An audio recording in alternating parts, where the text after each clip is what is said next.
감사합니다.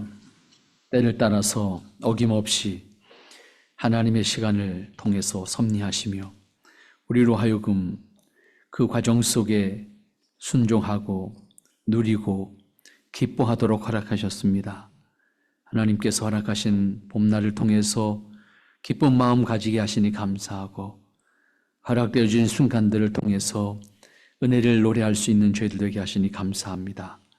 아버지 하나님, 아버지의 영원한 기쁨을 우리 안에 간직하고 그 기쁨으로 노래할 수 있는 우리 생애가 되도록 축복하옵소서. 이 시간도 하나님 말씀 상고하면서 우리가 잠시 잊어졌던 하나님의 뜻과 은혜를 마음에 다시 간직하기를 원합니다. 하나님, 망각하는 자 되지 않게 하시고 하나님의 은혜로 살아가는 기쁨으로 땅에서 승리하는 저희들의 모습이 되도록 축복하옵소서. 하나님의 인도하심만이 저희들의 소망인 것을 고백하면서 이 시간도 성령님의 임재와 내주하심과 역사하심을 간구합니다. 예수님의 이름으로 기도하옵나이다. 아멘. 네, 오늘 아모스 6장 말씀 보도록 하겠습니다. 6장 1절로 6절까지 말씀인데 오늘 이 아모스를 통해서 다시 하나님께서 말씀하시는 것 우리 마음에 새겼으면 좋겠습니다.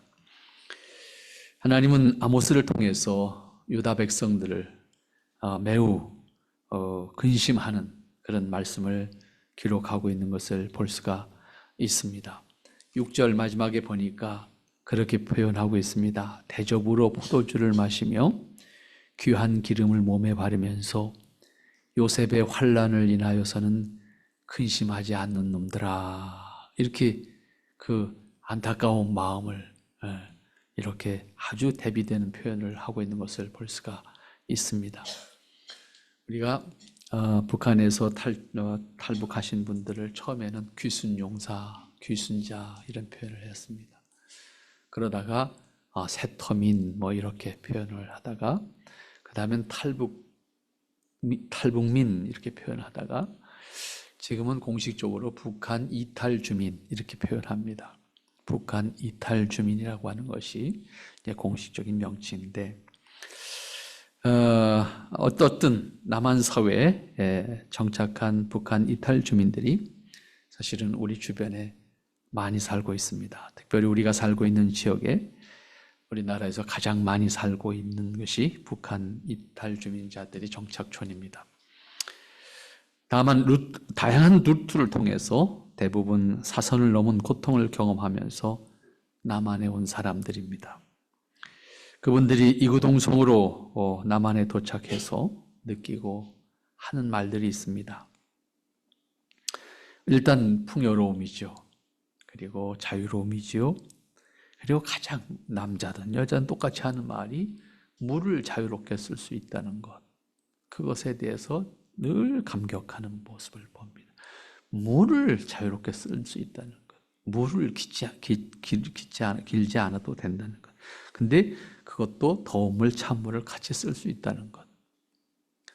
아파트에서도 평양 안에서 있는 아파트에서도 물을 덮여서 쓰기 위해서는 집에서 불을 떼서 물을 덮여야 되는 거니까. 생각해 보세요. 우리나라 초기의 아파트들도 아파트에서 불 뗐습니다. 다만 연탄을 뗐을 뿐이지 연탄불을 뗐습니다. 그런 것을 생각해 보면 짐작할 수 있는 그런 이야기죠. 그리고 또 하나는 어디든지 가고 싶을 때 마음대로 갈 수 있다는 것. 또 일하면 얼마가 됐던 임금을 받을 수 있다는 것. 그리고 주변의 산에 나무가 너무 많다는 것. 뭐 이런 것들을 두루두루 놀라움으로 표현하고 참 좋다 이런 표현을 하는 것을 볼 수가 있습니다. 얼마나 환경적으로 어려움이었으면 또 굶주림 때문에 생존을 위해서 탈출할 수밖에 없었던 그들의 생애를 통해서 생각해 보면 그 표현들이 얼마나 절절한 표현일까 이런 생각도 해보게 됩니다. 그러면 그분들은 한국에 머물면서 그렇게 똑같은 마음으로 감격스럽게 평생을 살아가실 수 있을까라고 하는 질문을 다시 던져보게 되는 겁니다. 평생 어떠한 불만도 없이 그것으로 만족하고 그것으로 감사하면서 살 수 있을까라고 하는 겁니다. 지금까지 살면서 북한에서는 상상할 수 없이 풍족하고 자유로운 것이기 때문에 어떤 불만이나 더 이상 어떤 바람도 없이 이대로가 좋기 때문에 그렇게 만족하고 살 수 있을까라고 하는 질문을 하게 된다는 말씀입니다. 또 그런가 하면 북한에서처럼 살겠다고 아끼면서 만족하고 매일 처음에 느낀 것, 그 느낌과 같은 마음으로 매일 감사하고 고마운 마음으로 그렇게 살 수 있을까? 어떤 질문을 던져도 그 질문의 대답은 그렇지 않다라고 하는 것이 사람이 가지는 한계이기도 합니다. 왜 이 말씀을 드린다고 하면 오늘 하나님께서 아모스 선지자를 통해서 6장 1절 말씀 보니까 화 있을진저 이렇게 하고 시작합니다. 당신의 택하신 백성들을 향해서 화 있을진저. 얼마나 깝깝한 소리예요, 이 소리가. 당신이 지금까지 여기까지 인도해온 백성인데 그 백성들을 향해서 지금 화 있을진저 하는 그 말이 얼마나 안타까운 말이냐고요, 이게. 응? 왜 앞에서 이 말씀을 예로 들었는가 하면 이스라엘 백성들이 화 있을진저라고 하는 소리를 들을 수밖에 없었던 이유가 초심을 잃었다. 그냥 우리 흔히 하는 말로 바꾸면 그런 표현이지요. 은혜를 잃어버렸다. 하나님으로부터 받은 은혜를 까맣게 잃어버리고 지금 6절 마지막에 대적으로 포도주를 마시고 몸에 고급 기름을 바르는 것으로 만족하면서 요셉의 환난 날을 기억하지 않는 이 자들아 화 있을 놈들이다 그 얘기잖아요. 어디서 은혜를 다 잊어버리고 이제 너희들 지금 그걸로 만족하고 있냐 이 얘기입니다. 누구든지 어떤 혜택을 처음 받게 되면 그것에 대해서 매우 감사한 마음을 가지게 되는 것은 사람의 기본적인 도리입니다. 그 마음 때문에 기쁨이 있고 용기가 나고 때로는 행복을 느끼고 위로를 받습니다. 그런데 같은 조건이 계속되면 그 다음 단계에서는 그것이 감사한 것이 아니고 당연한 겁니다. 당연한 것에 대해서는 특별한 감사를 느끼지 않고 그것은 권리라고 생각합니다. 시간이 지나가면 그것은 감사가 아니라 당연한 권리이기 때문에 반대로 이때부터는 주장을 하게 됩니다. 권리로 생각하게 되면 감사 대신에 불만이 동반됩니다. 그 조건이 충족되지 못하게 되면 화를 냅니다. 사람은 이처럼 환경에 따라서 적응하고 그 과정에서 감사가 정반대로 불만과 분노로 바뀌게 되는 것을 우리 스스로가 경험하고 있는 것들입니다. 이스라엘과 유다가 같은 맥락에서 보여준 것이 무엇인가라고 하는 겁니다. 광야 생활을 통해서 애굽에서 가지고 나온 것들은 모조리 소모되었습니다. 며칠 안 가서 그것들은 떠돌이 생활을 하면서 특별히 중요하지 않았습니다. 필요하지도 않았습니다. 나올 때는 귀하다고 다 가지고 나왔지만 매일 떠돌이 생활하는데 그 짐들이 다 짐이 될 뿐입니다. 필요가 없습니다. 광야에서 떠돌이 생활하는 것은 누울 수 있는 곳이 있으면 되는 거고 마실 물이 있으면 되는 것이고 식량이 있으면 되는 거지 나머지는 거추장스러운 겁니다. 광야 생활에서 필요한 것은 식량과 물과 그리고 짐을 옮겨갈 수 있는 동물들과 그리고 잠자리를 얻을 수 있는 텐트가 있으면 되는 겁니다.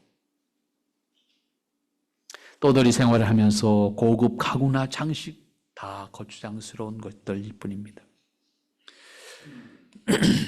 스페인 사람들이 한국 사람들을 향해서 하는 말이 요즘에 하는 말이 있습니다. 너희는 뭐 하려고 우리나라에 이렇게 오냐? 이런 질문을 합니다. 왜? 그 산티아고 가는 길을 가기 위해서 얼마나 많은 사람들이 가는지 도대체 다 한국말만 들리니까 도대체 여기하고 무슨 관계가 있어서 그렇게 오냐 그렇게 이야기를 한다고 합니다. 얘기하는데, 작년에 산티아고를 갔다 온 제 지인 한 사람이 산티아 60일을 걸으면서 매일매일 쓴 글을 책으로 묶어냈습니다. 도착하자마자 2달 동안 처박혀서 그걸 글로 다시 완성을 해서 책으로 묶어내고서 출판 기념식을 한다. 5월. 몇 가지 질문을 했습니다. 왜 썼냐, 어떻게 썼냐, 이런 얘기를 하다가 그분이 하는 말이 나름대로 엄청난 조사를 하고 준비를 하고 걷기 시작했대. 그런데 자기 몸에 붙어있는 그 무엇도 나중엔 다 귀찮아서 이걸 다 버리고 싶은데 안 가져가면 안 되는 거예요. 필수. 그래서 결국은 그런데 그 글을 어떻게 썼냐 고민이 되는 거죠. 그 글을 어떻게 썼냐. 컴퓨터라도 최소한도 가지고 가야 뭘 쓸까요? 아니면 노트북이라도 하나 들고 가세요. 노트북 무게를 감당할 수가 없는 거예요. 그럼 어떻게 썼냐.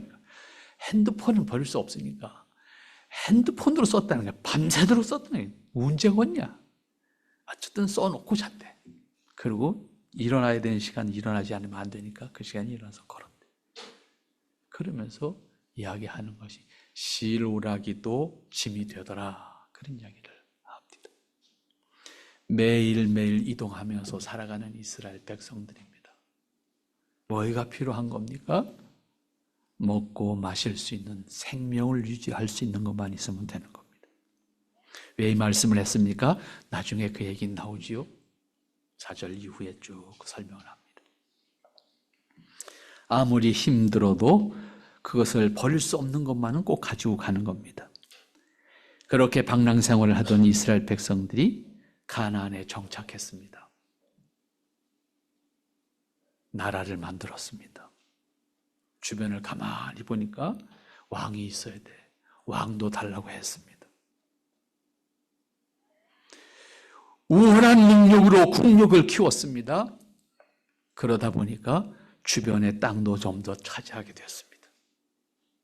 그렇게 되니까 어떻게 됐습니까? 자신감이 생겼습니다. 그래서 하는 말씀이 뭡니까? 화 있을진저 1절 시온에서 안일한 자와 사마리아 산에서 마음이 든든한 자 곧 열국 중 우승하여 유명함으로 이스라엘 족속이 따르는 자들이요. 뭔가 왕국을 형성했고 군대도 만들었고 왕도 있고 주변의 나라를 조금 땅도 좀 빼앗았고 마음이 든든해졌습니다. 배가 불렀습니다. 여유가 생겼습니다. 우리말로 안일한 자로 번역했습니다만 우리말 번역, 새 번역에 있어서는 이거를 교만한 자로 번역했습니다.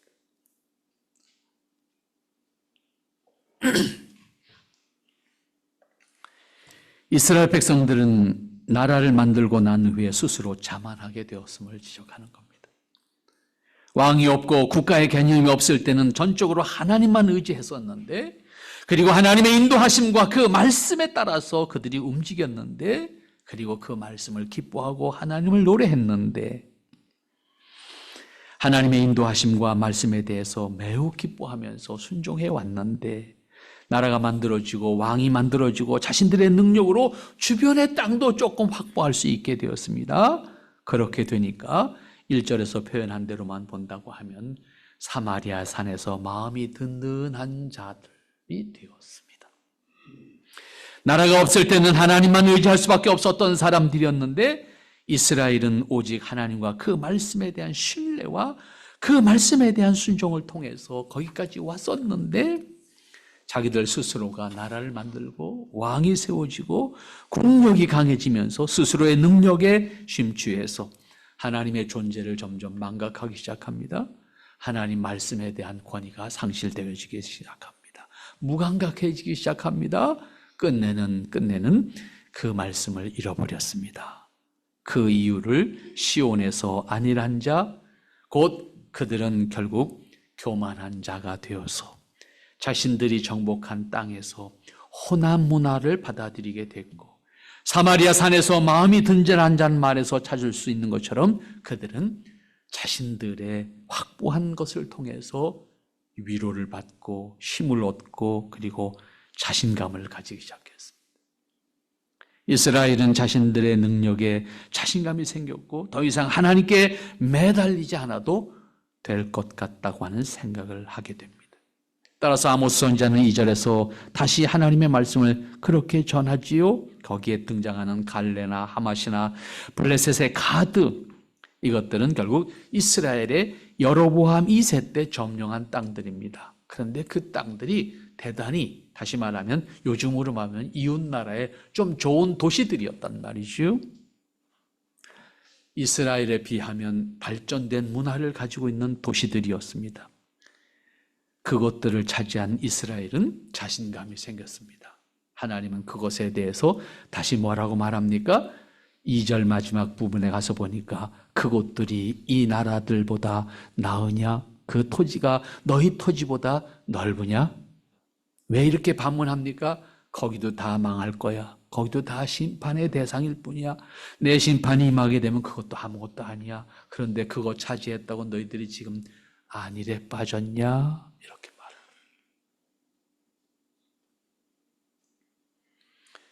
초심을 잃지 말자라고 하는 말을 많이 사용하는데, 오늘 우리가 우리이기 때문이 아니에요. 모든 사람의 타락한 본성은 그렇게 시간과 환경이 바뀌어가면서 자기 자신감이 생기게 되면 받았던 은혜도 잊어버리게 되고 하나님의 존재마저도 잃어버리게 된다고 하는 것입니다. 그러한 이스라엘 백성들을 향해서 하나님은 아모스 선지자를 통해서 화 있을진저 은혜를 잃어버린 자들이다. 하나님의 은혜를 잃어버린 자들이고 하나님을 잃어버린 자들이다. 그런데 잃어버리는 걸로 끝나지 않아요. 3절 말씀 가서 봅시다. 너희는 흉한 날이 멀다 하여 강포한 자로 가까워지게 하고. 사람이 그렇게 안일에 빠지게 되면, 하나님과 하나님의 은혜를 잃어버리게 되면 동반되는 것이 뭐냐 하면 흉한 날이 멀다 하여, 여기서 말하는 흉한 날은 하나님의 심판의 날이 안 보여. 그게 언제 올지 몰라. 그런 얘기지요. 그런데 그런 마음을 가지고 보니 그 다음에 어떻게 생긴다? 강포한 자리로 그 마음이 가까워진다. 악한 일에 마음이 씀씀이가 쓰여진다. 결국 이어지는 현상은 교만과 함께 동반되는 것은 불법과 포악한 일에 가까워지는 사람이 되고 그것을 즐겨 행하는 사람으로 간다. 이스라엘이 힘을 가지게 되면서 하나님께 대한 신뢰와 의존으로부터 마음도 몸도 멀어지게 되었다는 것입니다. 스스로 자신감과 함께 안일한 마음, 곧 교만이 싹트기 시작했습니다. 이때 느끼게 되는 것은 그들이 스스로의 힘에 의해서 느끼는 평안입니다. 그런데 그 평안이 어떤 것인가 하는 문제가 있습니다. 우리는 이것을 굳이 구분할 수 있다고 생각하게 되는데, 즉 자신의 자신감에서 오는 평안, 본문에서 표현된 평안이라는 단어는 그런 평안입니다. 내가 뭔가 할 수 있어, 내가 뭔가 소유한 게 있어, 내가 뭔가 권력을 가지고 있어서 그것 때문에 내게 주어지는 평안입니다. 이러한 평안은 자신감을 주었던 것이 사라지게 되면 일순간 절망에 떨어지는 평안입니다. 그런 의미에서 이 평안의 유효 기간은 거기까지입니다. 건강히 자신감에 있어서 평안을 나는 괜찮아 라고 느꼈다고 하면 건강이 무너지는 순간 모든 것이 무너지는 거죠. 내가 소유한 것을 통해서 자신감을 가지고 평안을 느꼈다고 하면 소유한 것에 문제가 생겼을 때 절망에 떨어지는 거예요. 또 하나는 만유의 주제이신 하나님께서 주시는 평안입니다. 그 평안의 유효기간은 별도로 정해지지 않습니다. 하나님께서 변하지 않으시고 그분의 뜻이 변하지 않는 한 영원한 유효기간입니다. 이스라엘 백성들이 지금까지 누릴 수 있었던 평안은 하나님이 주신 평안이었습니다. 그들은 그 하나님의 평안을 노래했었습니다. 그런데 그 하나님이 주시는 평안에서 자신들이 확보한 평안으로 바뀌게 되는 겁니다. 거기서부터 나오는 것이 교만입니다. 그런데 나라가 만들어지고 왕이 통치하면서 이웃 나라들의 땅도 적당히 확보하게 되고 이스라엘 백성들은 그러한 자신들의 모습을 통해서 스스로 자신감이 생겼습니다. 2절에 기록된 것처럼 주변의 대도시들을 점령하면서 통치할 수 있게 되었습니다. 그때 그들에게 나타난 현상이 여기 3절에 기록되어 있는 말씀입니다. 너희 흉한 날들이 멀다 하여서, 결국 여호와께서 심판하시는 날로서 모든 사람들에게 재앙과 같이 임하게 되는 그날인데 그날이 보이질 않아. 자신감 때문에 하나님의 심판이 두렵지 않아. 그날이 언제 올지 몰라. 막연한 미래에 있을 뿐이야. 결국 그러한 생각으로 인해서 자신감에 충천한 이스라엘 백성들은 자신들이 느끼고 있는, 자신들이 확보하고 있는 평안으로 만족했습니다. 하나님은 계신지 안 계신지 그들의 생활 속에서 존재감을 확인할 수 없을 만큼 멀어져 있습니다. 따라서 하나님께서 그들에 대한 심판을 말씀하시는 것도 옛날 이야기처럼 들을 뿐입니다. 당장 심판의 날이 있는 것이 아니기에 하나님의 심판에 대한 경계심을 잊은 채 안일한 교만에 빠져 있다고 하는 사실을 지적하고 있습니다. 또한 강포한 자리로 가까워져 라고 하는 표현을 하고 있는데 악을 행하기를 자연스럽게 변한 이스라엘 사람들의 모습에서 볼 수가 있다고 하는 말씀입니다. 이에 대한 하나님의 뜻을 전하는 것이 아모스 선지자의 선언입니다. 오늘 태평하기 때문에 하나님의 언약을 잊고 살면서 불의를 이용해서 이익을 취하고 또 그 과정에서 악을 행하는 이스라엘 지도자들을 구체적으로 책망하는 말씀입니다. 힘을 가지게 되면 그 힘으로 불의를 행하고 그 불의는 자신의 목적과 이익을 위한 수단으로 사용하게 됩니다. 이러한 현상은 현재에도 다르지 않습니다. 특별히 정치적인 권력을 가지게 되면 대부분 다르지 않게 동반되는 문제들이 나중에 다 불거지는 것을 볼 수가 있습니다. 비록 그것이 작은 힘일지라도 갖게 되면 그것을 통해서 불이한 이익을 추구하고자 하는 사람들이 거기 모여들게 되고 그 모임 속에서 모사가 이루어지고 그 모사는 결국 아무도 모를 것 같은데 나중에 지나가 보면 다 이런저런 문제들을 동반하는 것을 보게 됩니다. 이사야 선지자는 이에 대해서 분명하게 말씀합니다. 자신의 힘을 이용해서 불의를 행하거나 그것을 통해서 자신의 불의한 유익을 구하는 것은 결과적으로 하나님의 책망을 받게 될 것이고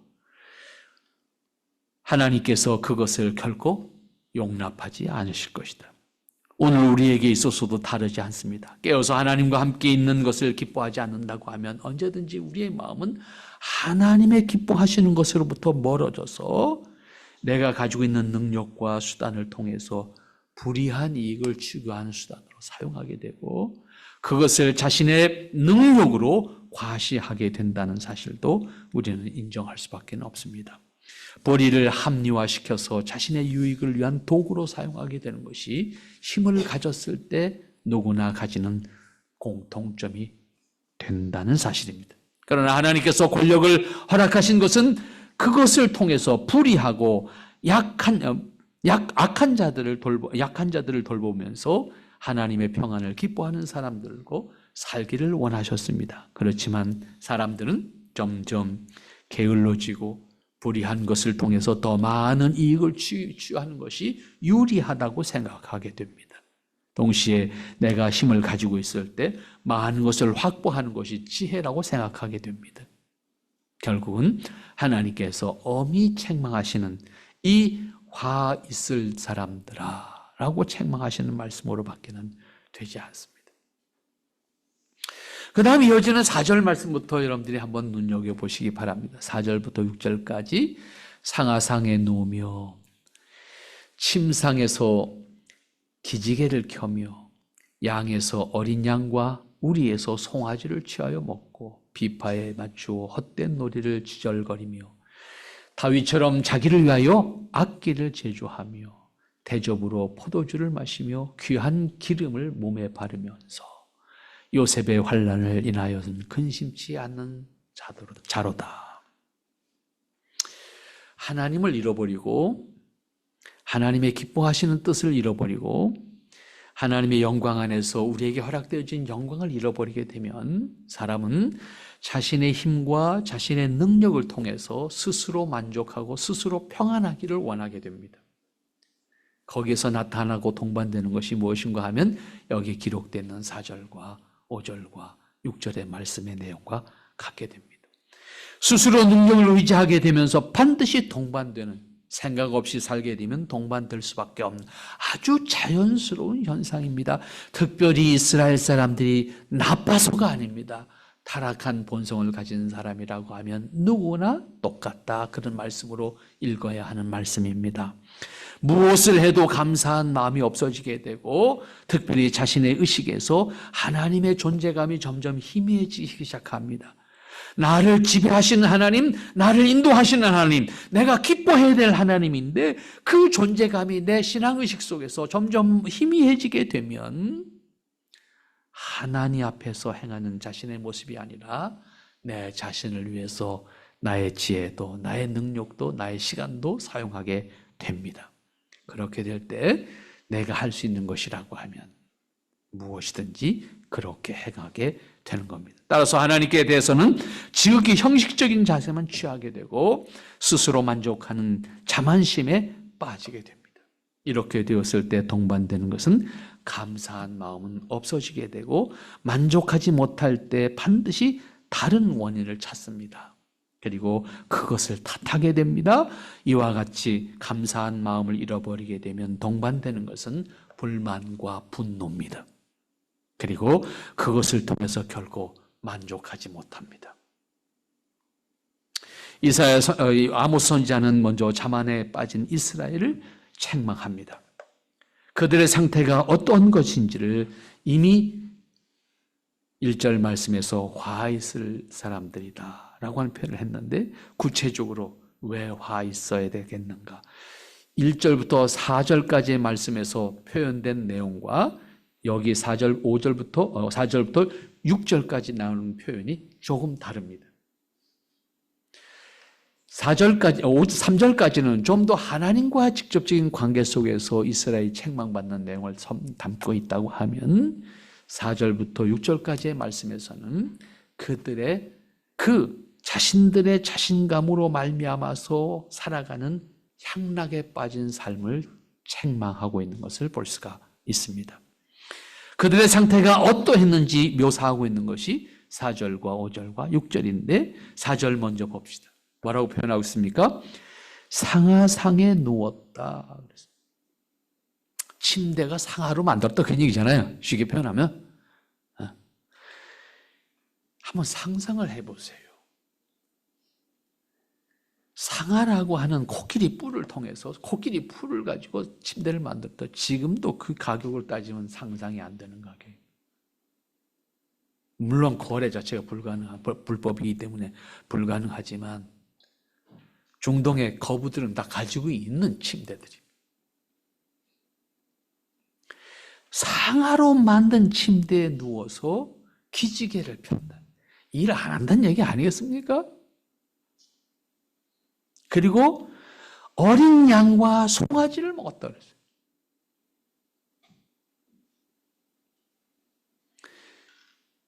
유목민들에게 있어서 아주 철저한 원칙이라는 것이 있습니다. 물론 구약 성경에도 등장합니다. 새끼는 절대로 먹지 않습니다. 다음 세대를 위한 자산이기 때문에. 암놈도 매우 구별합니다. 그런데 어떻게 했다고 했습니까? 어린 양, 새끼를 먹어요. 송아지. 사치와 게으름과 맛을 찾아서 누리고 있는 것을 묘사하고 있습니다. 상아로 만든 침대에서 잠이 들고 그 침대에서 게으름 피우면서 살아가는 그들의 모습을 한번 생각해 보시기 바랍니다. 유랑하는 사람들은 침대를 사용하지 않습니다. 그것은 오히려 거추장스러운 짐입니다. 그런데 침대를 상아로 만들었다고 하는 것을 당대에 가장 비싸고 귀한 소재로 만든 것을 의미하는 것이고, 늦게까지 누우면서 일하지 않는 일상을 살고 있는 사람들의 모습을 그려볼 수 있는 게으름이 보입니다. 거기다가 어린 양과 송아지 고기를 먹었다고 했습니다. 이것도 예나 지금이나 다르지 않습니다. 가장 맛있는 것을, 가장 비싼 것을 찾게 되는 것은 조금 먹고 살게 되고 여유를 가지게 되면 제일 먼저 동반되어지는 것이 먹는 겁니다. 우리나라는 너무 짧은 기간 동안에 경제 발전을 이루고 갔습니다. 이 짧은 기간 동안에 경제 발전을 이루어지면서 음식 문화의 발전만을 놓고 딱 보면 눈에 보입니다. 우리가 어떻게 변해왔는지. 그리고 결국은 우리는 전 세계에 먹방을 주도하는 나라가 되었습니다. 대단한 나라입니다. 어쨌든 우리에게 있어서는 별난 재주가 있는 것 같습니다. 다른 나라 사람들이 가지고 있지 못한 기발한 아이디어도 있는 것 같고요. 그것을 선도할 수 있는 능력이 있습니다. 모든 것을 옳고 그름으로 판단할 수 있는 것은 아닙니다. 어떻게 할 것이냐라고 하는 문제는 항상 우리에게 있어서 과제입니다. 그 다음 이어지는 5절 말씀 보니까 뭐라고 표현하고 있습니까? 비파에 맞추어 헛된 놀이를 지절거리며 다윗처럼 자기를 위하여 악기를 제조했다. 먹는 것과 함께 사람들의 또 다른 욕구가 있습니다. 그것은 유흥이라는 표현으로 할 수 있을지, 아주 고급스러운 표현을 한다고 하면 문화적 욕구라고 표현할 수도 있을 것 같습니다. 그것을 어떻게 사용하느냐에 따라서 그것은 퇴폐의 수단이 될 수도 있고 향락의 수단이 될 수도 있고 타락의 수단이 될 수도 있습니다. 따라서 무엇을 목적으로 노래와 악기를 사용하느냐 하는 것은 매우 중요합니다. 노래는 자학과 파멸을 부르기도 하고 저항과 용기를 주는 도구가 되기도 하고 사람들에게 위로와 평안을 주기도 감사한 마음을 주기도 합니다. 그런데 오늘 여기 표현된 것을 보면 헛된 노래다 이렇게 표현했습니다. 헛된 노래. 그것이 어떤 것일까? 사실 몰라요. 헛된 노래는 뭘 헛된 노래라고 표현할까? 그런데 찾아보니까 이사야서 5장 12절 말씀에서 비슷하게 이런 개념이 아닐까? 라고 하는 것을 찾아볼 수가 있었습니다. 이사야서 5장 12절 말씀에 보니까 그들이 연회에는 수금과 비파와 소고와 피리와 포도주를 갖추었어도 하나님께서 행하시는 일에는 관심을 두지 아니하며 그의 손으로 하시는 일을 보지도 아니하도다 그랬어요. 결국은 뭘까라고 생각해 보면 결국은 그냥 먹고 마시는 거예요. 하나님 아무 의식도 없이 하나님 무관심한 거예요. 하나님과 아무 관계 없어. 그냥 내가 흥에 겨워서 먹고 내가 좋아서 먹고 그것으로 만족하는 것을 헛된 노래 그렇게 표현할 수 있을 것 같다라고 하는 생각을 해보았습니다. 유다 백성들은 자만과 함께 자기를 흥겹게 하기 위한 노래 그거를 부르면서 자기를 흥겹게 하기 위한 악기를 만들었다. 그것은 다윗의 예를 들었어요. 오늘 본문에서는 다윗의 예를 들었어요. 다윗처럼 자기를 위하여 악기를 제조한다. 오늘 우리가 어떠한 모습으로 하나님 앞에 서고 있는가, 살아가고 있는가라고 하는 것을 대비해서 볼 수 있는 말씀이 아닌가 생각을 합니다. 결국 자기 만족에 도취해서 사용하는 것을 여기서는 헛된 노래를 지절거리는 것이다 라고 표현했고 악기를 다윗처럼 자기를 위해서 만들었다라고 하는 표현을 하고 있는 것 같습니다. 유다 백성들은 자만과 함께 노래와 악기를 통해서 즐기는 향락에 빠져 있었다라고 하는 것을 지적하는 말씀으로 볼 수가 있습니다. 그 다음 6절 말씀에 가서 보면 한 번 더 강조하는 표현을 하죠. 대접으로 포도주를 마셨다. 그리고 귀한 기름을 몸에 발랐다. 대신에 요셉의 환난에 대해서는 근심하지도 않았다. 생각지도 않았다라고 하는 얘기죠. 유흥에 있어서는 음악과 함께 반드시 술이라고 하는 것이 동반되어집니다. 그런데 그 포도주를 대접으로 마셨다라고 하는 표현을 했어요. 이것은 즐기는 것이 아니고 그냥 퍼마신 거지요. 거기 그 자체에 취하기를 원하는 것이지요. 자신의 만족에 도취하기 위해서 필요한 도구로 사용했을 뿐이다. 그런 얘기지요. 와인을 소비하는 나라는 유럽에서 시작이 돼서 유럽 사람들이 주로 즐겼던 술입니다. 그것이 이주민들을 통해서 아메리카로 넘어갔습니다. 북아메리카, 남아메리카는 뭐 이주민이라기보다는 정복자들이 가서 와인을 보급했고 거기서 생산하게 되었습니다. 그런데 최근에 들어와서 이 와인이 70년대, 80년대에 일본에 들어오면서 아시아가 와인 시장이 되기 시작했습니다.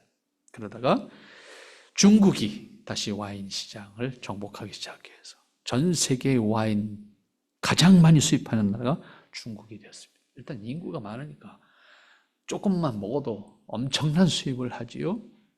그리고 한국도 그 대열에서 2등하면 서럽다라고 할 만큼 결코 1등 자리는 내놓을 수 없다. 이런 입장으로 수입을 하는데 아시아에서 출고되는 와인을 실어오기 위한 전세기를 띄우는 나라는 일본과 한국밖에 없습니다.